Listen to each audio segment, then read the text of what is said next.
Converting an image to another color mode. এখানে বেশ কিছু কথা বলে রাখা ভালো। অন্য কোনো কালার মোডে যখন আমরা একটি ইমেজকে কনভার্ট করব আরেকটি কালার মোড থেকে, তখন সে পার্মানেন্টলি তার কালার মোডটি পরিবর্তন করে তার কালার যে ডাটাগুলো রয়েছে পরিবর্তন হয়ে যাবে। সেখানে এর কালার স্পেস সেটিংগুলোও পরিবর্তন হয়ে যাবে।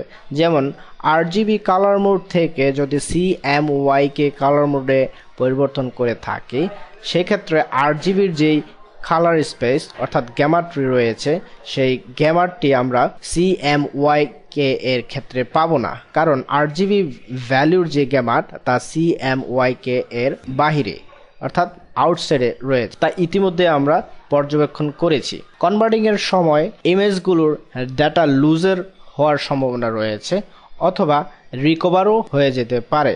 তবে CMYK অথবা RGB ভ্যালু থেকে অন্য কোনো কালার মোডে কনভার্ট করলে এর ডাটাগুলো লুজ হওয়ার সম্ভাবনাই বেশি থাকে রিকভারিংয়ের চাইতে। কনভার্টিংয়ের পূর্বে তিনটি বিষয় আমরা মনে রাখবো, তা হচ্ছে যতটা সম্ভব এর অরিজিনাল মোডেই একে এডিট করে কনভার্ট করব। দ্বিতীয়ত, এর একটি ব্যাকআপ কপি রাখবো, যেখানে এর প্রতিটি লেয়ার আমরা পরবর্তীতে এডিট করার জন্য পেয়ে থাকবো, অর্থাৎ PSD ফরম্যাটে সেভ করে নিলে ভালো হয়, যেহেতু ফটোশপ এর ফ্যামিলি ফরম্যাট PSD ফরম্যাট। তারপর তৃতীয়ত, ফ্ল্যাটেন করে নেব।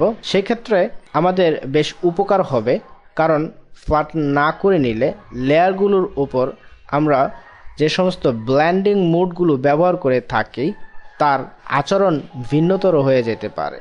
ফ্ল্যাটেন করে নিলে এর আচরণগুলো সঠিক পেয়ে থাকবো।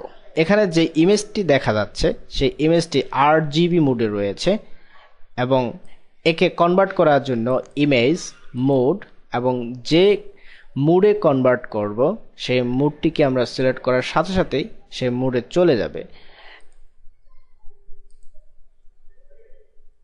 ল্যাব,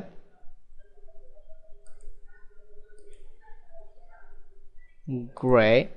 তবে গ্রে স্কেল এ কনভার্ট করার জন্য আমরা একটি ডায়ালগ বক্স পেয়ে থাকব, ডিসকার্ড কালার ইনফরমেশন। যদি কালার ইনফরমেশনগুলোকে ডিসকার্ড করে দেই, সেক্ষেত্রে একে আর পুনরুদ্ধার করা যাবে না যদি না আমরা হিস্টোরি থেকে একে আন্ডু এর কাজ করে থাকি, অর্থাৎ কনভার্টিং করে এর কালার ইনফরমেশন পাওয়া সম্ভব নয়। এখন এই অবস্থায় যেই গ্রে স্কেলটি দেখা যাচ্ছে, একে আমরা আন্ডু গ্রে স্কেল Ctrl+Z। ওকে, যদি একাধিক লেয়ার থেকে থাকে এবং সেক্ষেত্রে ব্লেন্ডিং অপশনগুলো ব্যবহার করা হয়ে থাকে, আমরা একে আগে ফ্ল্যাটেন করে নেব। ফ্ল্যাটেন করার জন্য লেয়ার থেকে ফ্ল্যাটেন ইমেজ, তাহলে ফ্ল্যাটেন হবে। আর যদি ফ্ল্যাটেন না করি, দেখা যাবে যে ব্লেন্ডিং অপশনগুলো ব্যবহার করার কারণে এর ইমেজগুলোর কোয়ালিটি পরিবর্তন হয়ে যেতে পারে।